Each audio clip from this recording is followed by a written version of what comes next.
Hi children, price தி Lord. எல்லோரும் எப்படி இருக்கீங்க? நல்லா இருக்கீங்களா? நான் தான் அவங்க சரிதா ஆண்டி, சரிதா கேட்டி சிஸ் சேனலுக்கு உங்களை எல்லோரும் அன்புடன் வர வைக்கிறேன். இப்போ நேராக ஸ்டோரிக்கு நேராக போயிடலாமா? ஓகே, பாருங்கள். ஒரு ஊரில் பீட்டர்னு ஒரு பையன் இருந்தான். இந்த பீட்டர் அவனுக்கு ஒரு ரொம்ப நாளாக பெட்டு வளர்க்கணுன்னு ஆசை. பெட்டு வச்சு வீட்டில் வளர்க்கணுன்னு ரொம்ப ஆசை. அவங்க டேடிக்கிட்ட சொல்கிறான், எனக்கு ஒரு பெட் அனிமல் வாங்கி கொடுங்க, எனக்கு அதோட நான் விளாடணும் அப்படின்னு சொல்லி கேட்குறான். சரி, ரொம்ப நாளாக அப்படி கேட்டுட்ருக்கான். உடனே அவங்க டேடி யோசித்தாங்க, சரி நான் பையன் ரொம்ப நாளாக கேட்குறானே, சரி வாங்கி கொடுப்போம் அப்படின்னு சொல்லி ஒரு நாள் பையன்கிட்ட காசு கொடுத்து, நீ போய் வாங்கிக்க, உனக்கு தேவையான பெட் அனிமல் வாங்கிக்கன்னு சொல்லி அவன் வேகமாக கிடச்சதும் ஷாப்புக்கு போகிறான். அவனுக்கு பயங்கர ஹாப்பி. போய் என்ன அனிமல் வாங்கலாம், அங்கே நிறையா இருக்குது, என்ன வாங்கலான்னு பார்த்துட்டு அந்த கிளியை பார்த்தது ரொம்ப பிடிச்சிருந்துச்சு. ஓகே, நம்ம கிளியை வாங்குவோன்னு சொல்லி அந்த பேரட்டை வாங்கிடுறான். வாங்கிட்டு வீட்டுக்கு கொண்டு வரான். ரொம்ப சந்தோஷம் அவனுக்கு. வீட்டுக்கு கொண்டு வந்ததும் அவங்க ஃப்ரெண்ட்ஸுக்கிட்டலாம் இந்த கிளியை காமிக்கிறான். எல்லாருக்கும் பயங்கர ஹாப்பி. இவனுக்கு ரொம்ப சந்தோஷம். உடனே வீட்டில் கொண்டு வந்து அந்த கிளியை ஒரு இடத்துல வச்சுட்டு அப்புறம் அடுத்த நாள் என்ன பண்ணால், அதுக்கு ஒரு கூண்டு செய்யலான்னு கிளிக்கு ஒரு கூண்டுலாம் செஞ்சு அதை கூண்டுக்குள்ளே கிளியை வச்சான். அவனுக்கு ரொம்ப சந்தோஷம். அந்த கிளி கூடயே ஸ்பெண்ட் பண்ணிகிட்டு இருந்தான். அடுத்த நாள் என்ன பண்ணால், சரி இந்த கூண்டில் டெக்கரேட் பண்ணுவோம், இந்த பேப்பர்லாம் ஒட்டி அப்படிலாம் டெக்கரேட் பண்ணுவோன்னு எல்லாம் கலர் பேப்பர்லாம் ஒட்டி டெக்கரேட் பண்ணான். அவனுக்கு பயங்கர சந்தோஷம். அதோட விளாட்றதுக்கு டைம் போகிறதே தெரில, அப்படியே இருந்தான். அடுத்த நாள் என்ன பண்ணால், சரி சீரியல் லைட்டு போடுவோம், கலர் லைட்டு போட்டு நல்லா அப்படியே ஷைனிங் ஆக்கி கிளி இருக்கிற கூண்டை பளபளன்னு அப்படியே ஆக்கி பயங்கரமாக டெக்கரேட் பண்ணி வச்சான். சரின்னு அதுக்கப்புறம் அடுத்த நாள் கிளியை பார்க்கலான்னு சொல்லி எக்ஸைட்டடாக பார்க்குறான். பார்த்ததுமே எனக்கு பயங்கர ஷாக்கு. அவன் நினச்சே பார்க்கல. என்ன தெரியுமா பிள்ளைங்களா, உங்களுக்கு என்ன நடந்து தெரியுமா? அந்த கிளி அந்த கூண்டுக்குள்ளே செத்தே போயிடுச்சு.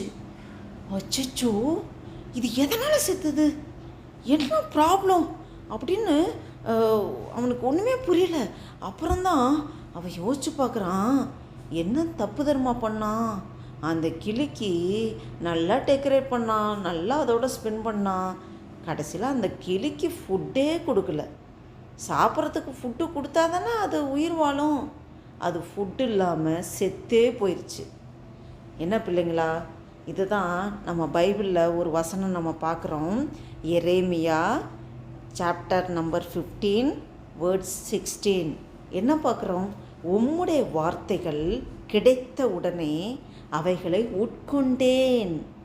உம்முடைய வார்த்தைகள் எனக்கு சந்தோஷமும் என் இருதயத்துக்கு மகிழ்ச்சியுமாய் இருந்தது. இந்த வசனத்துக்கு என்ன அர்த்தம்? நம்ம பைபிள், நமக்கு கையில் பைபிள் கொடுத்துருக்காருல ஆண்டவர், அது டெய்லி நீங்கள் பைபிள் படிக்கிறீங்களா? நீங்கள் டெய்லி படிக்கிறது மட்டும் இல்லை, அதை மெடிடேட் பண்ணும். அந்த வேர்டை மெடிடேட் பண்ணும்போது தான் நம்ம அதை உட்கொள்ள முடியும்.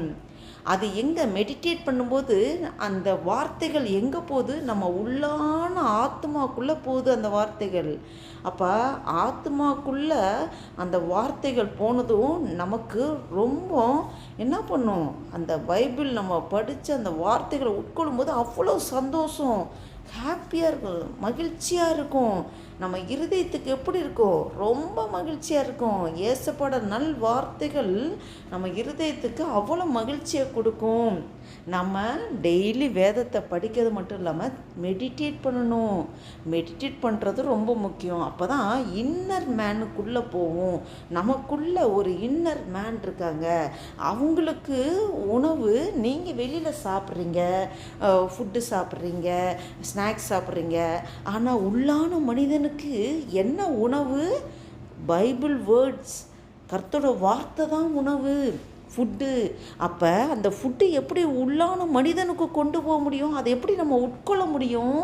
நம்ம வசனத்தை வாசிக்க மட்டும் இல்லாமல் அதை மெடிடேட் பண்ணுறது. மெடிடேட் பண்ணும்போது என்ன பண்ணுவோம்? நம்ம ஆட்டோமேட்டிக்கலி அதன்படி நம்ம லைஃப்பில் நம்ம அதைப்படி செயல்பட ஆரம்பிப்போம். அப்படி செயல்படும்போது தான் நம்ம உள்ளான மனிதன் எப்படி இருப்பான்? புஷ்டியாக, ஆரோக்கியமாக, நல்லா வளருவான்.